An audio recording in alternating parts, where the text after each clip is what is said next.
So David, was that as horrible as it looked? Yeah, it was. People don't know Brad Wiggins, you know, you've got to live in the shoes of Brad Wiggins to understand what the pressure must have been of the first British Tour winner, you know.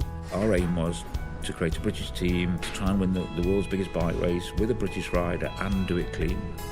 And what we've done it twice. With exclusive interviews and the best analysis on two wheels, this is the Telegraph Cycling Podcast.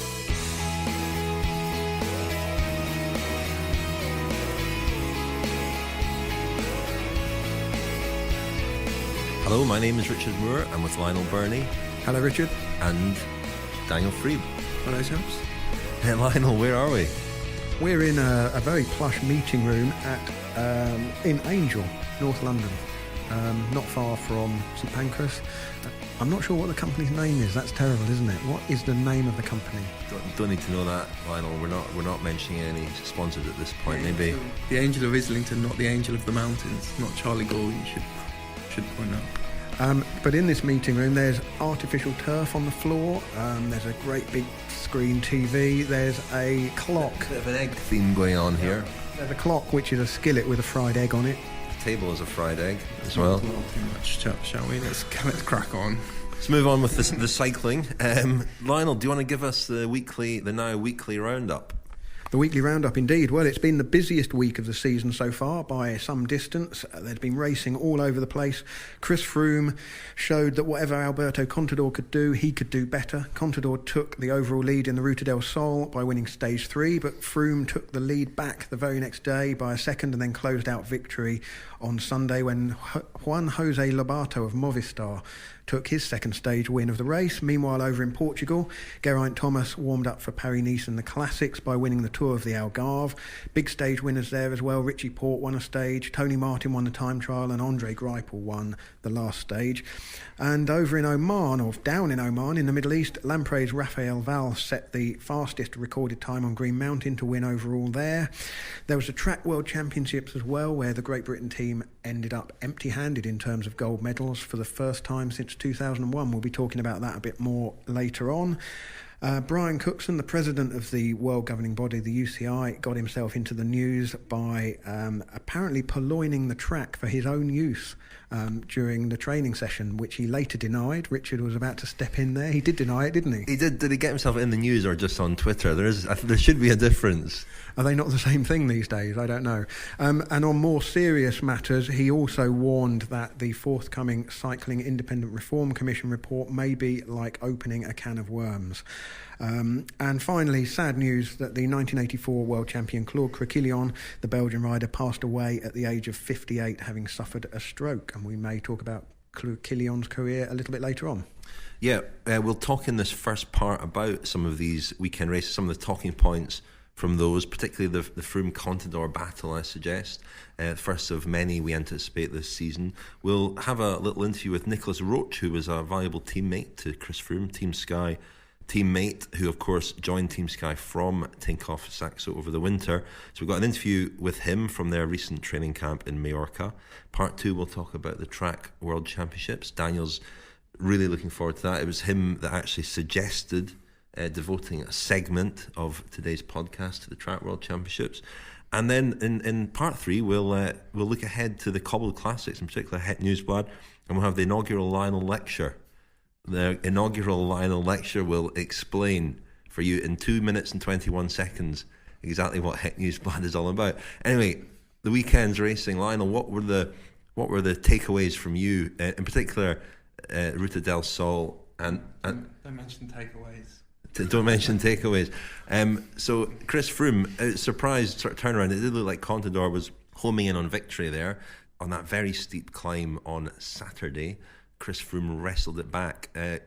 Very strong Sky performance that day. Nicolas Roche looked good. Mikael Nieve looked good. Peter Kenyuk as well. It was a strong overall performance, but and quite a morale boost for Chris Froome, I would think.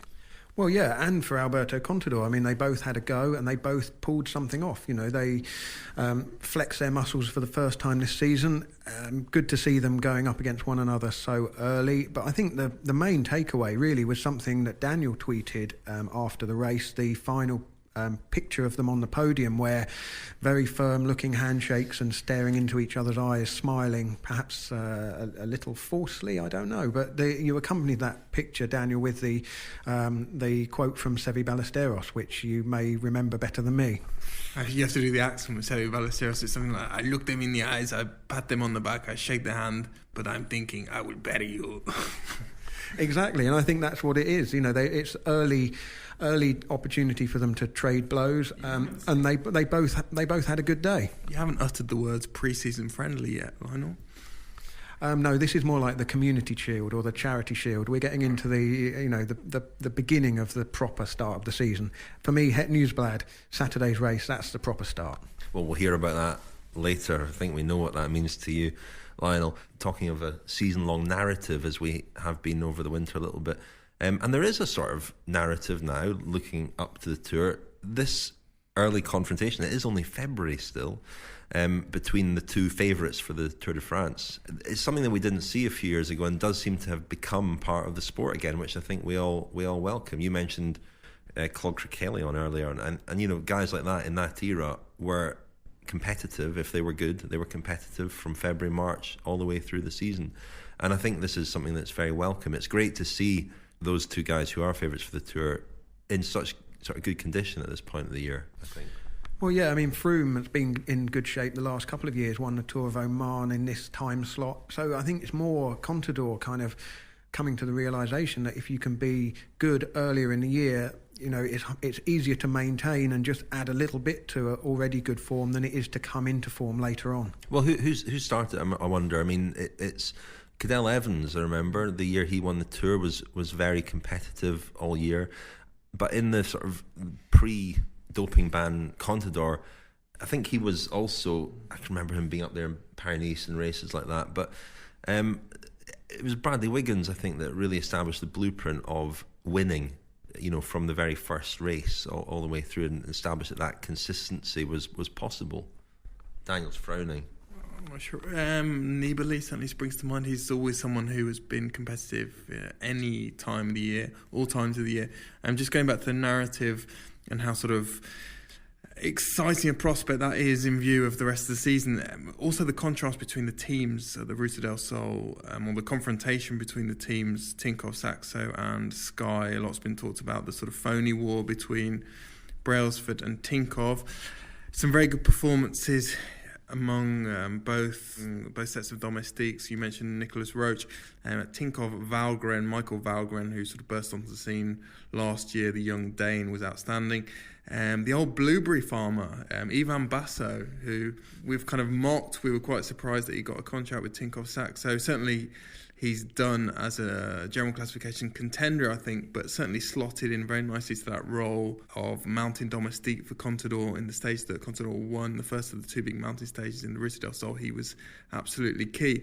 And the Sky's tactics were, I don't know whether they were tactics or just mistakes, were interesting. They seem to have this sort of pattern, certainly on both days, of Pete Kenyon going sort of yo-yoing off the front, going about 100 metres ahead of Chris Froome. I couldn't really work out whether he was just pulling too hard and trying to tow Froome, or whether he was trying to get other teams, other riders to chase, and then for Froome to counter. It was, I think, Kenyon he was up there overall as well, wasn't he? There was quite a distance from Froome and Contador back to the others, but still, I think he was fifth overall going to Saturday's stage. So him going off the front posed some kind of threat, and would have forced other people to chase perhaps, but it's a kind of climb where everybody has to kind of go at their own pace, don't they? And it's harder to perhaps keep a group together, so it could just have been that they were riding at their own pace.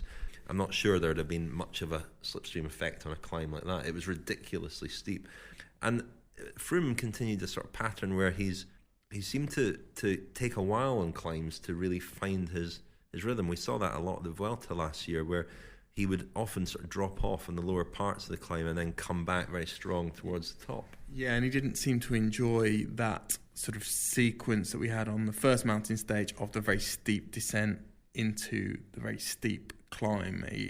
He wasn't well positioned on the descent, and he seems to take quite a long time to find his rhythm on that final climb. It suggests that we've seen this before, he's someone who kind of builds in a crescendo as he goes up a climb, and he probably needs those few minutes or those few kilometres to actually find his rhythm, which he certainly did on the second of those big mountain stages. But if you take into account the Tour of the Algarve as well, that's 4 sky riders noticeably in good shape already this year, because over in Algarve, Geraint Thomas won and Richie Porte won a stage, and they looked like they had it all gripped there as well. The one disappointment perhaps in Oman, where the field was a bit disappointing compared to previous years. We've seen Froome win the last 2 editions in Oman, and it was a pretty poor field this year, but quite a strong sort of second string Team Sky team. I expected quite a lot there from Leopold Koenig, who's a very strong addition to their team. I think Wout Poels was their best rider. I actually spoke to Wout Poels this morning, and he'd done a 2-week altitude training camp with Chris Froome recently, and he expected to be in better form himself in Oman and wasn't, but perhaps that's just the effects of coming back from altitude. Daniel? I mean, you talked about why riders are so competitive at this time of year. I mean, the number of riders that are already spending time at altitude is quite unbelievable. I read the other day that Fabio Aru, he's going to start his season at Paris-Nice, so very late, and he will have raced 20 days before the Giro d'Italia. He will have spent 68 days at altitude this year before the Giro d'Italia. Well, Wout Poels went to South Africa to spend this 2 weeks with Chris Froome, not really knowing him at all. They'd only spent 4 days together at training camp in Mallorca, and found themselves chatting one day when he mentioned that he'd never been at altitude, and Froome said, "Do you fancy coming to South Africa with me?" And by the end of the day, that was all set up. So he said he was quite nervous going there to spend 2 weeks with somebody he barely knew. And he said they rode 60 hours together in 2 weeks, so quite a solid block of training there. And it's worth bearing in mind that Froome also went to the Ruta del Sol with that sort of training in his legs. So I think he'll be very encouraged indeed to beat Contador, who's clearly in great shape. And, there was a sort of little psychological blow perhaps at the Vuelta last year when Contador and Froome both coming back from injury. Contador had the upper hand. I think, every race going up to the Tour will be important from that point of view. This is the Telegraph Cycling Podcast. Join us on Twitter and Facebook. Just search online for the Cycling Podcast. So looking at the Tour of Oman then, Daniel, Rafael Valls rides for Lamprey. Do you know much about him at all? I mean, he obviously caught the eye on Green Mountain. Just a domestique, really. Lionel has been for a few years, knocked around various sort of fairly modest teams. Fouton Servetto, he's been at Lamprey for a couple of years now. Hasn't won a race since 2010, I think, the Tour de San Luis. That was also a summit finish. And he's barely even had a top 10 in the last few years. And he spent most of the week in Oman looking after the friend of the podcast, Pippo Pozzato, who continues his friend. He does need looking after. Yeah, he does need looking after. And there was I don't know if you saw the tweet from Chiro. It was actually in Italian at the weekend, but he posted a picture of himself with Pozzato, and he addressed the tweet to Pozzato. He said, "Dear Pippo, it's for moments like this that I dreamt of becoming a cycling journalist."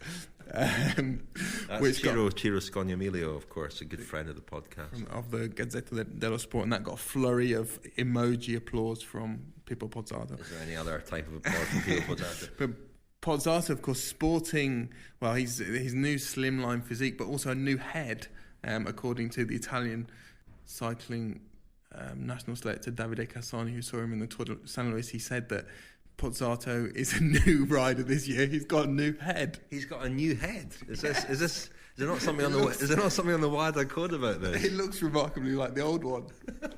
I think we can breathe a sigh of relief at that. Shall we hear from Nicolas Roche, who I spoke to at the Team Sky training camp in Mallorca recently? We mentioned that he was a crucial member of Chris Froome's backup team at the Ruta del Sol, and he's envisioned to be, I think, a key lieutenant for him at the Tour de France. Started off by asking Nicolas Roche about his move from Tinkoff to Sky when an awful lot of people, riders and staff have gone the other way. Well, certainly not as much as what has been going on the other way, because I think that's to some extent even the performance plans are copy and paste from here. But no, joke apart, for sure I have I've raced 2 years with the guys, and I know how the team works.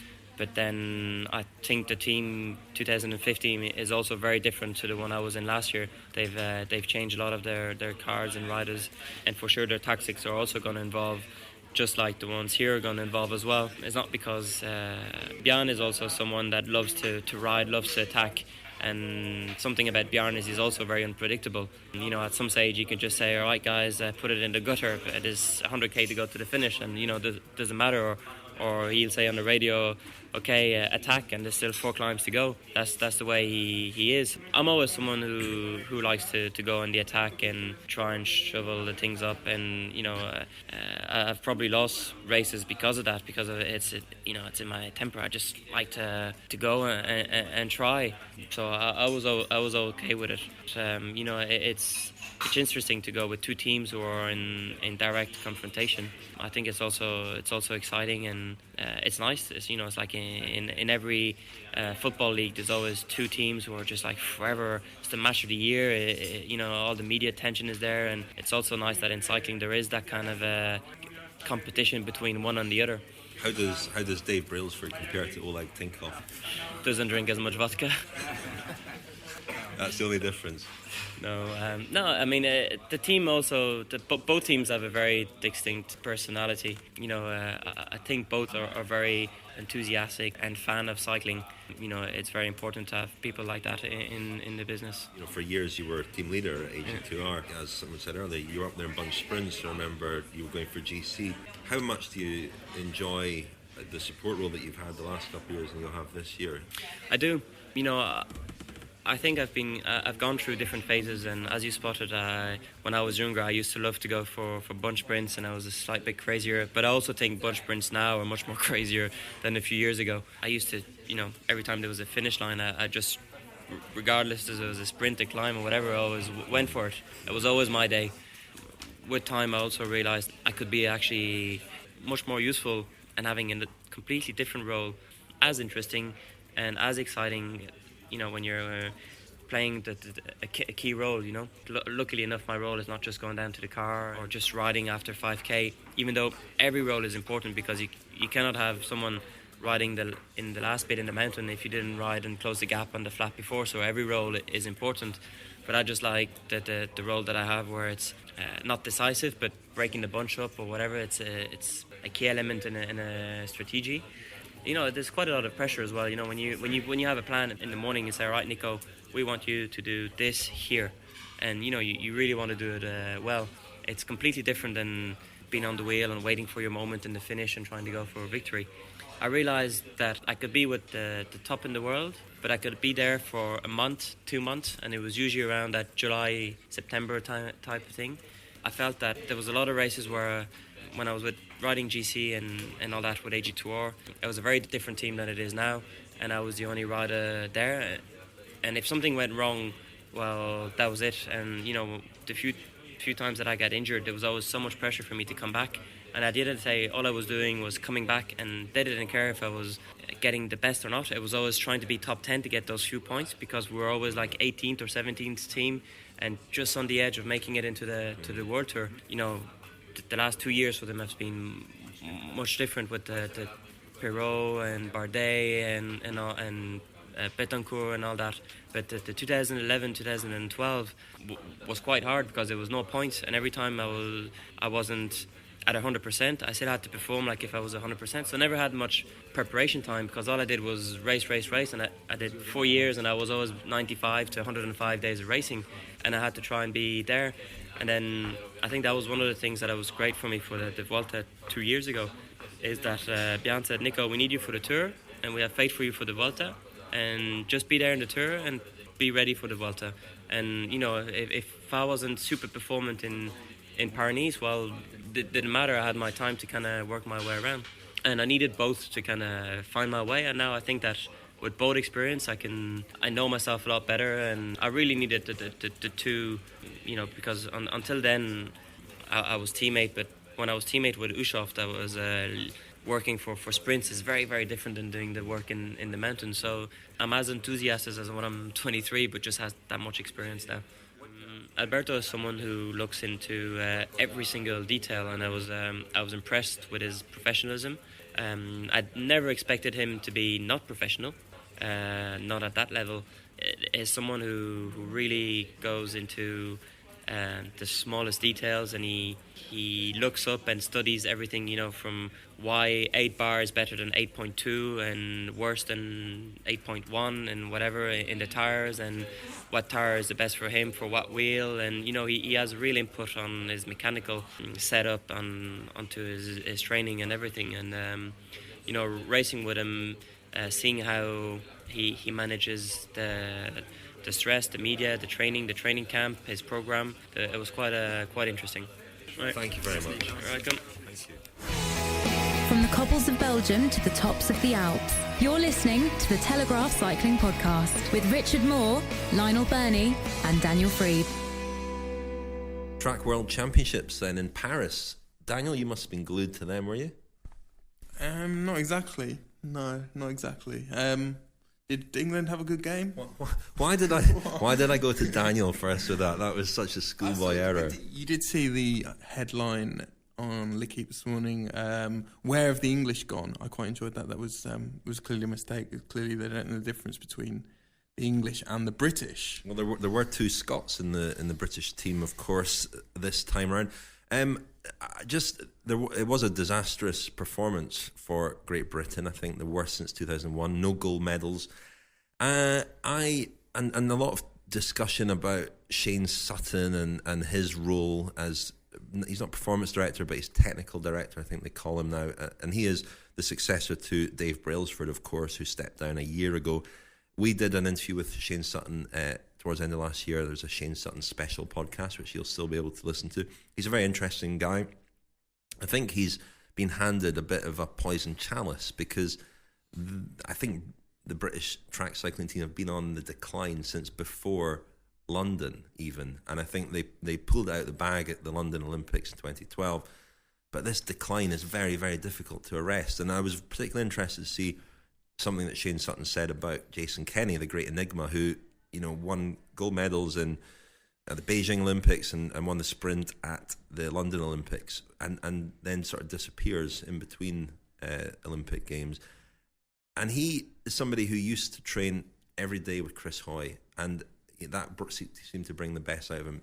He doesn't really have anybody now to test himself with on a daily basis. He barely races. This is a problem with the track program. They don't race much, and I don't think they race enough. And he's nothing like the rider that he was at the 2012 Games. Whether he can bring it out again for Rio in 2016, I really don't know. Sorry, Daniel. You see, Rich, you mock my contributions to this discussion, but it's important that I'm here because I can ask the obvious questions. Mm-hmm.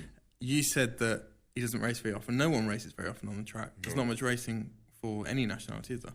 No, there isn't. I think that's a big problem. Track cycling's a bit like track and field. There's an awful lot of training for very little racing, it seems to me, and it's almost just the culture of the sport. I've never really fully understood it. So who was good and why? How have people caught up? I just think these things go in cycles, don't they? I mean, the Australians are very strong, the German sprinters are very strong, the French sprinters are consistently strong. What about the financial doping of the British program? We've talked about that in the past. They seem to have resources which were stratospheric compared to every other country, and it seems to be a formality because of that. They were always going to dominate.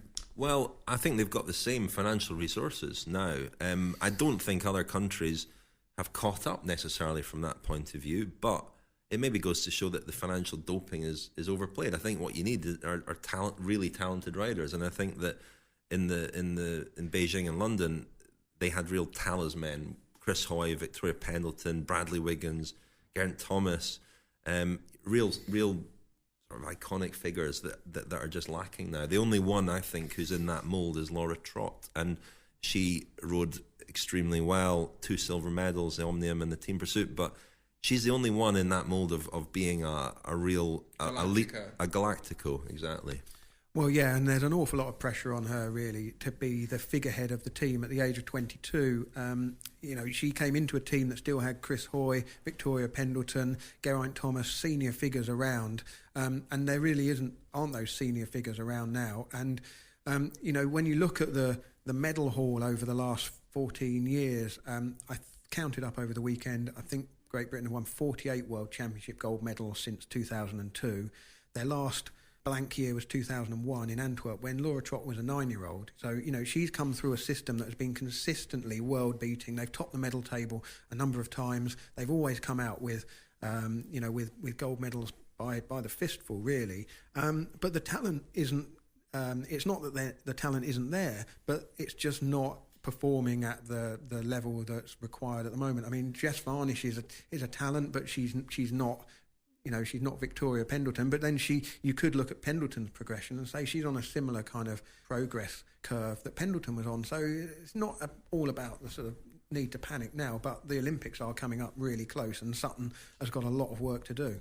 It's really interesting. It's something that we asked Shane Sutton about, that whether that successful model has its own downside in breeding a certain amount of complacency. If the system that you're aspiring to be part of is so successful that it almost seems like a guarantee that once you're part of it, you will win a medal at least, then it can breed a certain complacency that once people get in that system, they can switch off a little bit. And I think it might take a long time for that to show itself. And I mentioned the cyclical nature of success, but maybe that's part of the problem, that a program can be too successful for its own good. And you need certain, figures who know what it was like before that system existed. They're Chris Hoys or Victoria Pendletons.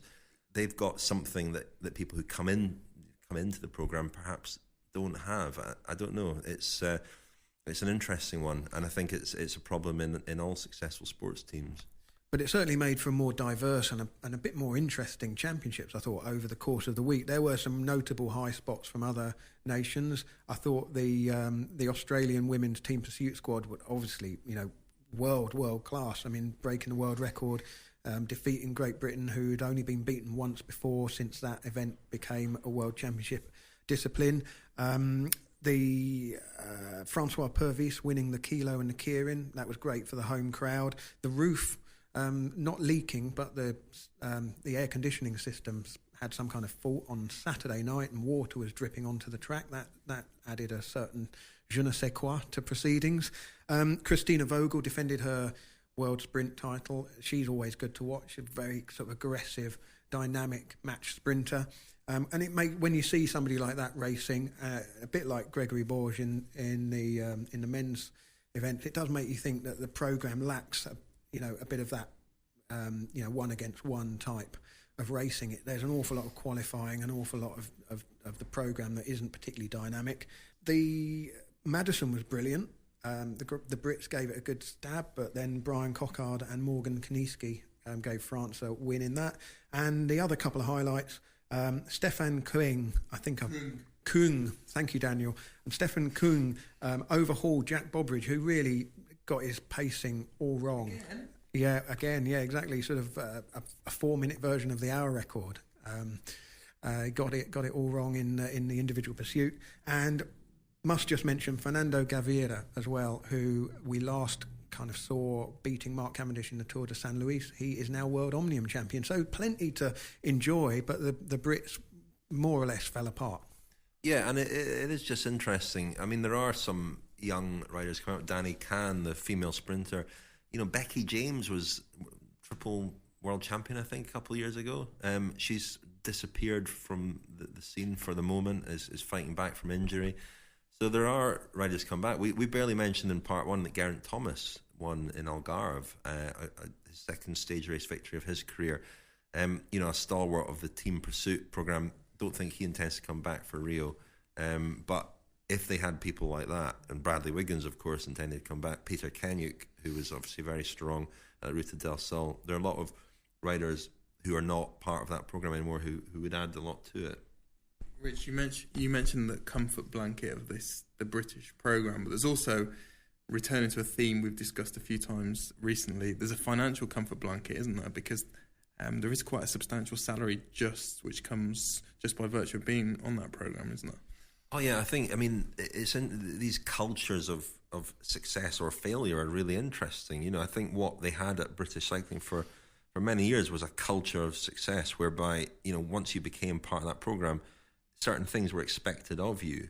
And it's very easy, I think, for that culture to be sort of corrupted or poisoned by some negative forces or disruptive elements. And I'm not sure that this is what's happened, although Shane Sutton did talk a little bit about riders who had needed a sort of stern talking to and really needed reminded of what had made that programme successful in the first place. But a culture of excellence can become, over time, a culture of failure. And changing that back is going to be extremely difficult, I think. You're listening to the Telegraph Cycling Podcast with Richard Moore, Lionel Birnie and Daniel Friebe. Okay, from the smooth boards of the velodrome to the cobbles of Belgium, the Cobble Classics are almost upon us, races that we really look forward to. And I think I'll pass over to Lionel for the inaugural Lionel lecture on Het Nieuwsblad. The Omloop Het Nieuwsblad is the race that opens the Northern Classics season and is held on the last Saturday of February or the first Saturday of March. It was first organised by the newspaper Het Volk, which means the people, in 1945. A rival newspaper, Het Nieuwsblad, already owned and organised the Tour of Flanders, and so Het Volk wanted to run a race too. For most of its history, the Omloop has started and finished in Ghent, looping into the Flandrian countryside, although there was a 12-year spell from 1996 when the race finished over in Lokeren. In recent years, though, the finish line has returned to its rightful home in Ghent. Until recently, it's been largely, in fact almost exclusively, a Belgian affair. The first 14 editions of the race were won by Belgian riders. The first foreign victor was Ireland's Shea Elliott in 1959, and in fact until 2009 there had only been 8 non-Belgian winners. In 2009 the Het Volk newspaper was purchased by its bigger rival Het Nieuwsblad, and the paper ceased publication, and so the bike race changed its name. Because of the time of year, the race is characterised by bad weather as much as it is the cobbles and the hills, and the riders are often wrapped up in leg warmers and thick gloves. Twice it's been cancelled because of snow in 1986 and 2004. The first Het Volk I covered was in 1999, when the late Frank Vandenbroek towed Wilfried Peters to the finish and then outsprinted him. It was almost as impressive as his big ring attack on the climbs at Liège-Bastogne-Liège 6 weeks later. Belgian bike races always attract big crowds, and the bars and cafes along the route are usually packed with people eating and drinking from the morning onwards. I've seen some fans who've overdone it and got worse for wear. One year I was standing by the side of the road and a car of VIPs pulled up. A guy jumped out and vomited on the pavement, getting back into the car just in time to drive off before the brake came past.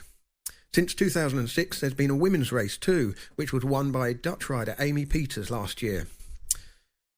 The men's race 12 months ago was won by Team Sky's Ian Stannard, who outsprinted Greg van Avermaet of BMC in the freezing rain. And Saturday's edition will be the 70th in the race history. It'll be 200 kilometres long and it will have 11 climbs, many of which will be well known to anyone who's ridden the Tour of Flanders Sportive. Berendries, the Muur at Gerardsbergen, the Eichenberg, and finally the Molenberg with its sharp turn off the main road, the famous little bridge at the bottom before the cobbled road kicks up. But with almost 35 kilometres between the top of the Molenberg and the finish, it's not always the hills that decide the race. There are 3 beastly stretches of cobbles within 10 kilometres of each other: Paddestraat, Lippenhovenstraat and Langemunter. And if those cobbled sections don't sort it out, it'll be down to a sprint finish in the centre of Ghent. So that was the inaugural Lionel lecture. We'll maybe have the Moor monologue in future. Daniel diatribe. I like it. I look forward to that one. Actually, that's not a bad idea at all. Get your thinking cap on there, Daniel. Het Nieuwsblad, though, a race that's obviously very close to Lionel's heart. Daniel, you're close to your heart as well? Het Nieuwsblad, the Cobble Classics more generally? Yeah, absolutely. So much so that I still insist on calling it Het Volk, in fact. Omloop Het Volk. Don't know how long it is, you probably said in your Lionel lecture, did you? How long it is that it's been called Het Nieuwsblad? Sorry about that, Lionel. But don't switch off during the Lionel lecture. Don't zone out for the Lionel lecture. Sorry, I was already asleep after the 15 minutes we spent on track cycling. It is it's a cracker. It's a cracker. Het Nieuwsblad. No, it's, you know, a lot of these races can seem interchangeable. Het Nieuwsblad, E3, Harelbeke. But it gives some hints as to who's going to be strong. Not always particularly reliable hints. We've often seen riders convince us that they were going to be absolutely unbeatable when it comes to Flanders, etc., and that's not been the case when they've won Het Nieuwsblad.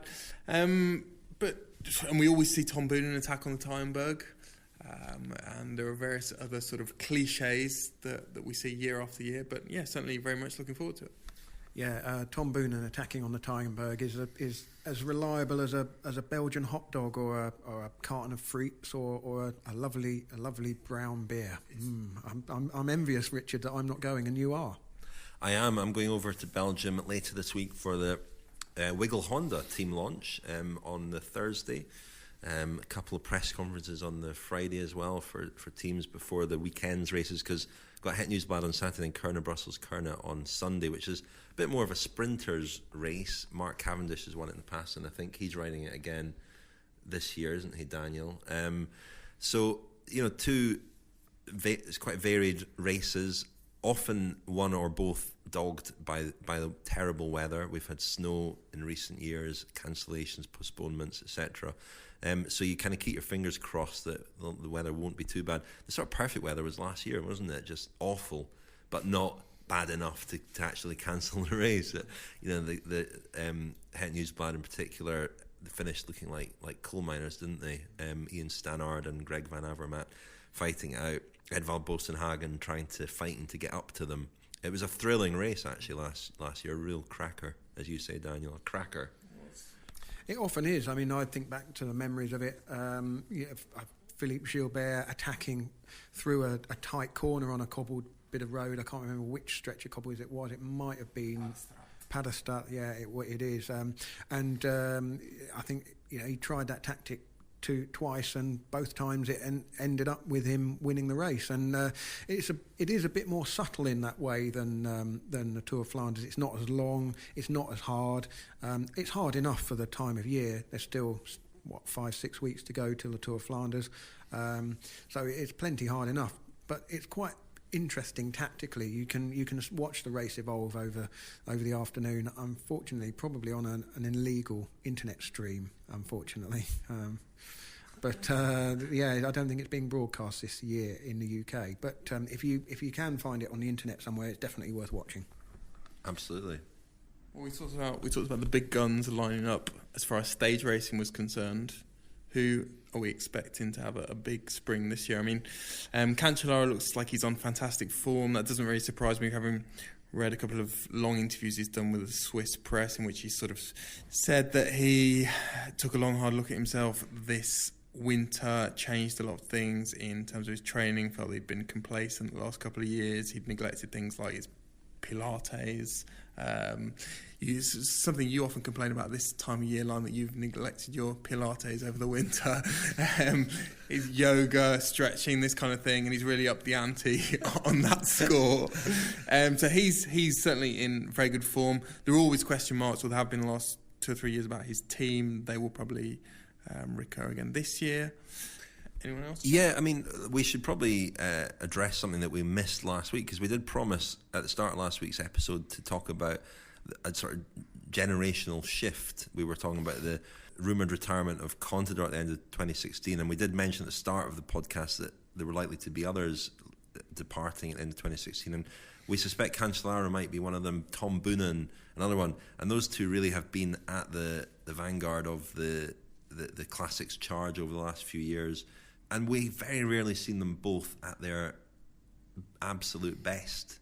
I think back to 2010 when Cancellara won Flanders and Roubaix, and Tom Boonen was good then. But we've never seen them both at their absolute best at the same time, I don't think. And it would be great to see one last spring with those two sort of gladiators really fighting it out. But surely Peter Sagan has got to win one of these races. The evidence from the Middle East is not great that he's converting top threes into wins, but surely it's got to come at some point. Yeah, I think the feeling amongst his entourage, certainly in teammates and his former team, was that Flanders was his best, or Flanders and San Remo were his best opportunities. In spite of his prodigious bike handling, there is a feeling he's not a natural Paris-Roubaix rider. Certainly his position on the bike is quite high.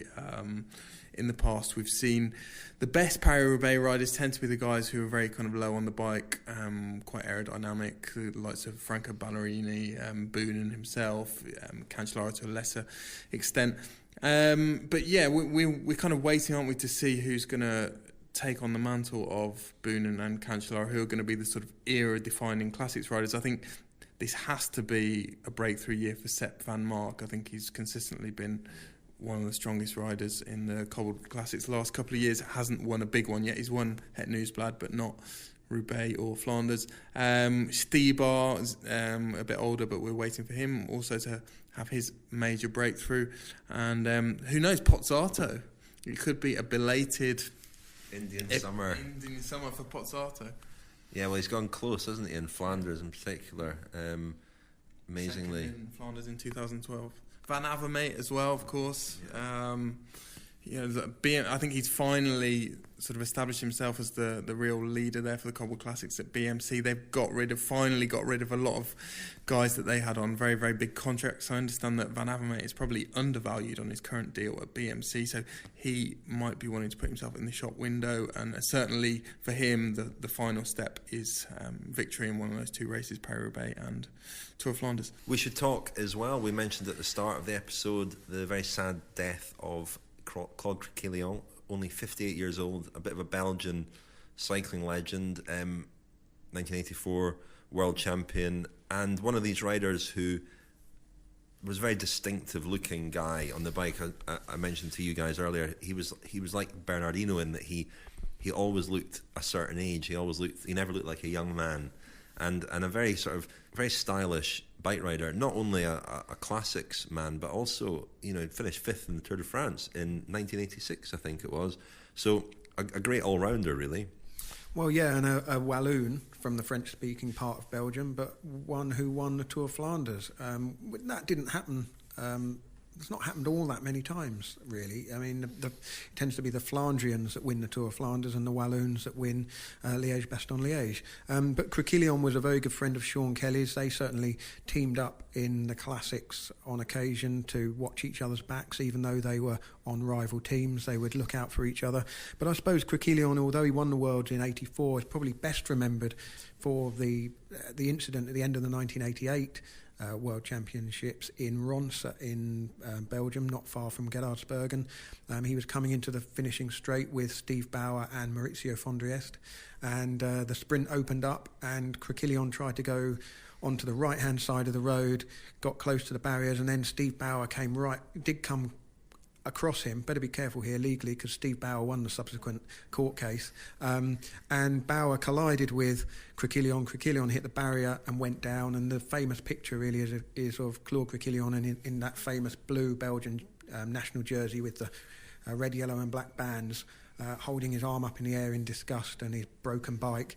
Bauer didn't win the sprint, Maurizio Fondriest did, but that World Championship was remembered for that incident, and the legal battle. Criquelion tried to sue Bauer. That dragged on for quite a number of years, and Bauer eventually won. And that wasn't the only incident at the end of a race that caught Criquelion by surprise, because the year before that in Liège-Bastogne-Liège, he was away with Stephen Roche in the finishing straight of the race. In those days, it finished back in the centre of town on the flat, not up the hill as it does these days.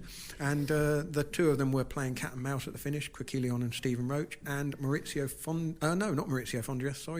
Argentin, who was the reigning world champion at the time, sort of flashed past them and took the race. So two really significant, unfortunate moments from Criquelion's career, which he's probably best remembered for, but you can't forget a couple of Flèche Wallonne wins, Tour of Flanders win, the world title he did win in Barcelona in '84, and as you say, Richard, a consistent tour rider as well, but with quite a few top tens to his name. Yeah, very sad news, and very young age for him to die. It's quite sobering to you remember so vividly someone's racing career, and for them to have died at such a young age, very sad. We should probably wrap up for this week, chaps. We're going to be missing you, Daniel, for a couple of weeks. You're off on a secret mission. Can you tell us anything about your secret mission? No. It is in the public domain now that you are working on a Jan Ullrich biography. I saw that's in Daniel squirming in front of me. You are working on a Jan Ullrich biography. Is this trip anything to do with that at all? Yes. Where are you going? I'm only responding yes or no. Are you going? Will you be playing golf? Yeah, I might do. I might take the bats. Yep. Anyone that you're seeing will you while you're away, will you be able to gather any interviews for the podcast, bring back any interviews for the podcast? I'm hoping to gather one significant one. Who with? Let's keep it a surprise. Let's keep it a surprise. I mean, you know, if I was just thinking, if Daniel was being grilled as part of Operation Puerto there, it would have been the easiest case to crack ever, wouldn't it? Daniel, what's your dog called? No, he doesn't hate dogs. He doesn't mean that. He didn't mean that. Okay, yeah. Under promise, over deliver. That's the philosophy behind this podcast. But speaking of which, I should have mentioned already, if you haven't already become a friend of the podcast, an official friend of the podcast, go onto our website, thecyclingpodcast.com, sign up as a friend for a measly £5, and that will entitle you to our 11 special exclusive podcasts. First one was released a couple of weeks ago, looking back on the first 5 years of Team Sky. The next one, which will have a classics theme, that's all we can really say at the moment, will be released in 2 to 3 weeks. We're giving ourselves a little bit of leeway as we sort out a few little things in terms of delivery and so on, which we hope will be working very smoothly by the time we release the next special podcast. So sign up as a friend of the podcast, thecyclingpodcast.com. Thank you this week to our producer, editor, Jonathan Rowe, a listener of the podcast who contacted us, said he would like to help, and now we've got him twiddling our knobs. So thank you very much, Jonathan Rowe, for your help. Anyone else out there wants to help with the podcast, just get in touch. We've got lots of vacancies there. Thank you to Glass Pear for the music. Thank you to Nigel Brown for his help as always. And thank you, Lionel. Thank you, Richard. Thank you, Daniel. Thank you.